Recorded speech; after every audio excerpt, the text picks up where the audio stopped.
Bye Mama Pig! Bye-bye!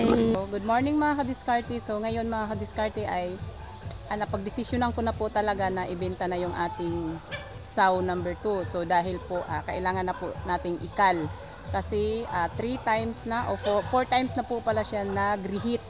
Mga kadiskarte, dito tayo sa barangay namin, no? Kasi kukuha tayo ng certificate to travel, no? Dahil sa ating pagbibenta ng ating baboy. So kailangan ng certificate na galing sa barangay. Kasi yung nakabili noon doon sa taga Tandag. So sa kabila pang bayan. So kami ay dito sa Tago. So ang nakabili ng baboy ko ay taga Tandag, no, sa kabilang bayan. So kailangan ng certificate to travel. So tara mga kadiskarte, samahan niyo ako.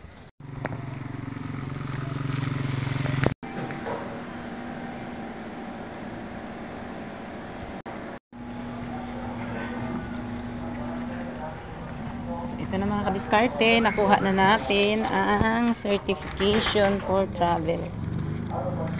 So ito na po.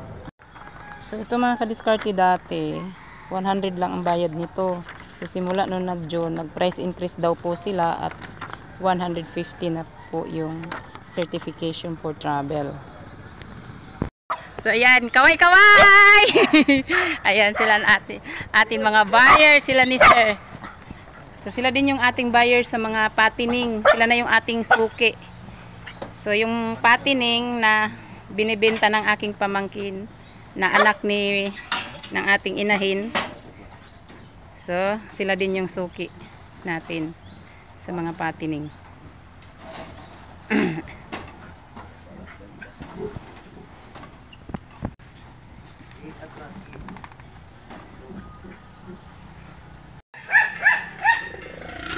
Estimate niyo, sir. Sir, estimate niyo pilay kilo. Mga 200 lang pala, yung 200 lang po pala estimate nila. So yan sila ay bulto po, no? Bulto yung bili nila ni sir. Yan, so bulto is 27,000. So 30,000 yung price presyo natin, pero tumawad sila 27. So not bad na po, no? So kailangan po talaga natin ibenta kasi hindi na siya nabubuntis, reheat lang siya ng reheat. So matatalo naman tayo, lagi tayong nagpapakain. So yun, kailangan nating ibenta.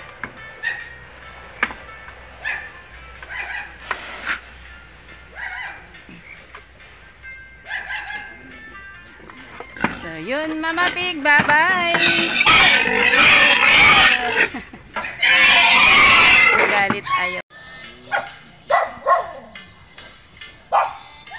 So yun, sa pag-aalaga po ng baboy, no, kailangan masakit man kasi 3 years natin silang ilalagaan, pero ganoon talaga ang buhay.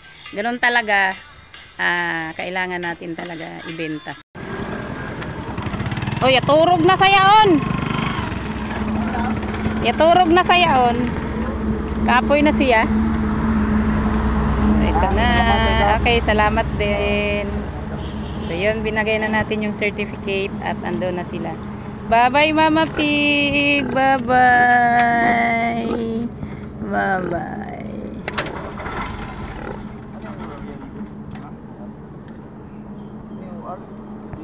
Oh, appeals receipt! So yan, bye-bye Mama Pig! So bye-bye! Okay, bye-bye! Bye-bye! Bye-bye! Bye-bye. Sige, bye-bye.